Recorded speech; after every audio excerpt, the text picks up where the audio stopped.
beautiful people. I welcome you again to Expo 2020.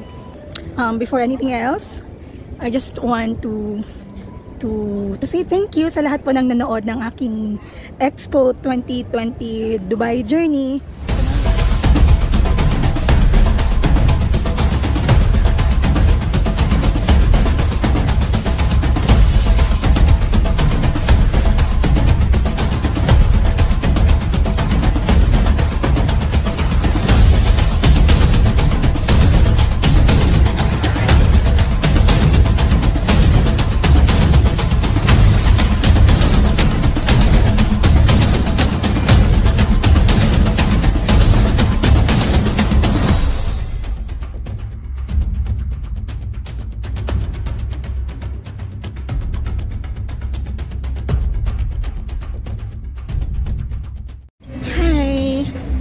Diba? I'm alone and continented. Nandito po, ay ang haba ng pila. Nandito ako sa Germany, Franny. Nasa Germany ako. Kasi may palibreng kape daw dito. Tsaka maganda daw yung ano dito, maganda yung pavilion yung loob. Kaso ang haba ng pila, you know. Mahaba siya. So, better luck next time. Hindi ako nakapag-book ng Germany kasi every time full siya. Char, sana all full. Bye. Kaya pala mag-expo mag-isa.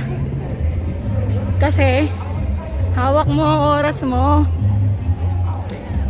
Ang saya niya, ikot ka lang ng ikot, wala kang tinitingnan, nasa na yung kasama mo, 'di ba? Ang saya lang.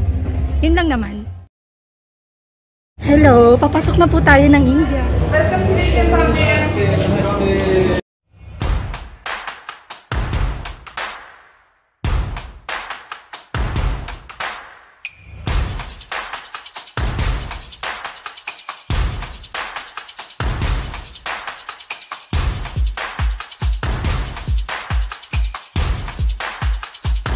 Oh. So, maraming pa-planeta dito. Hello! Ayan. More on space man to sila, oy. So, yun yung mga kita nyo dito sa India. Sila yung mauna. Mga diba? May payola.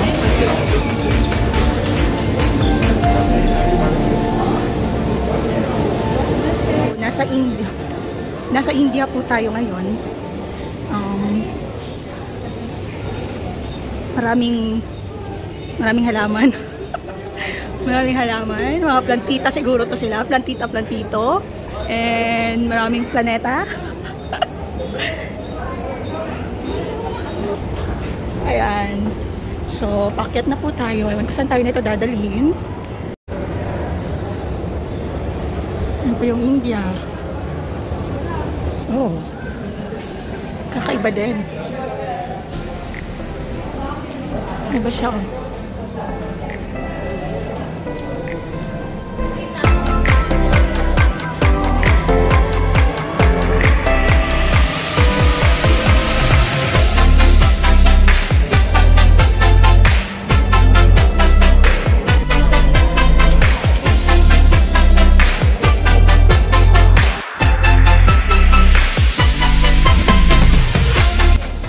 Sila dito, temples. Ang galing naman. Parang 3D lahat nung yung wall.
Ang dami nilang screen dito, guys. Ang yaman nila sa screen. Ayan o, ang galing o. Baligtad.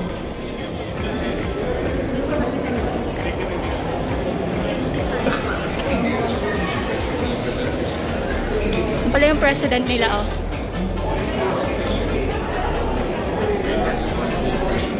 Ayan. Sa pang-akyat.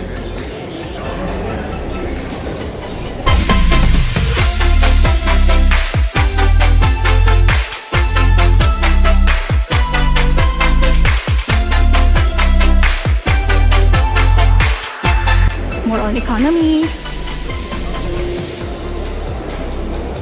innovations, technology, yun yung sino-showcase ng India.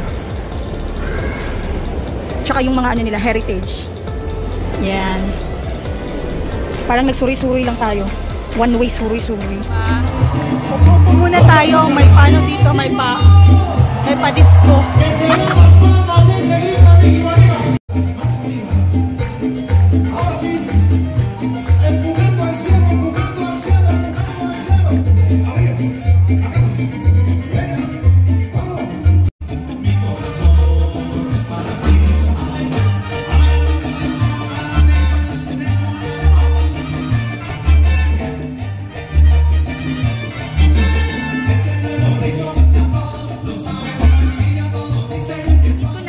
Roxy at saka yung mga bibi.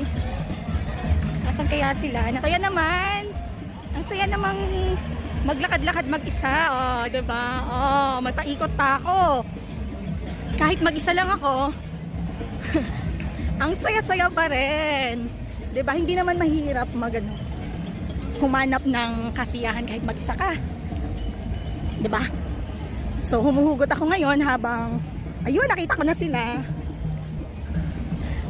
Yan, nakita ko na sila at napalingon sila kasi ang ingay ko daw.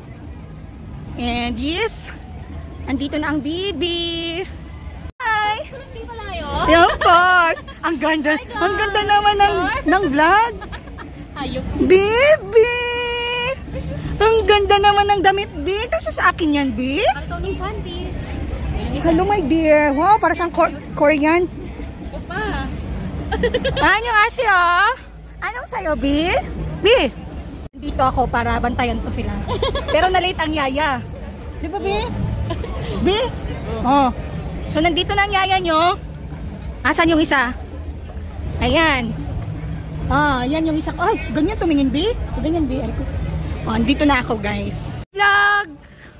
Welcome to my guys! Sila po yung kasama ko this time. So, malapit ko ng ma-memorize yung bawat sulok ng expo. Every week ba naman, oh, nandyan sila ni Sir, tsaka ni Bibi. Yeah.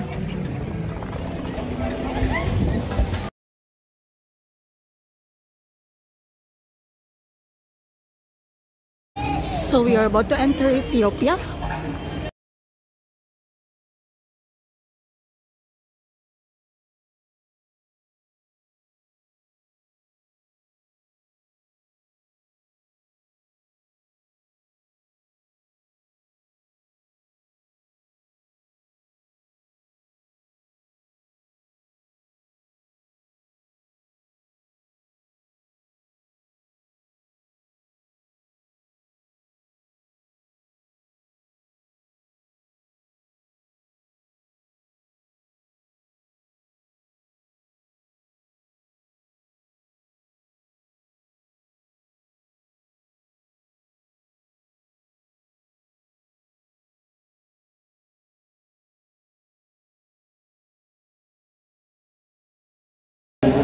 And one of the oldest human ancestral fossils colonies.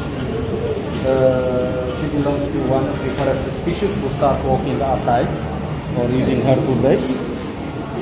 Her age was between 12 and 18, and she was short, around 1 meter and 10 centimeters. She's the most completed discovery because 40% of her fossils are discovered. Her age was between 12 and 18. They know her age based on her teeth. They know she was walking upright based on the structure of the spine. They know she was a lady based on the shape of the pelvis. And she used to eat grasses, leaves and fruits only. So in today's term, we can say she was vegan. And when they discovered her in 1974, the scientists, they were listening to the Beatles song, you know, the Beatles band, very popular band. They have a song, Lucy in the Sky with Diamonds. That's why they gave her the name Lucy. In Ethiopia, we call her Dinkenash, which means the marvelous. And she's the grand ancestor of all of us in this world. That's why she is here to welcome her grandchildren like you with big smile, as you can see. Thank you. Are these replicas?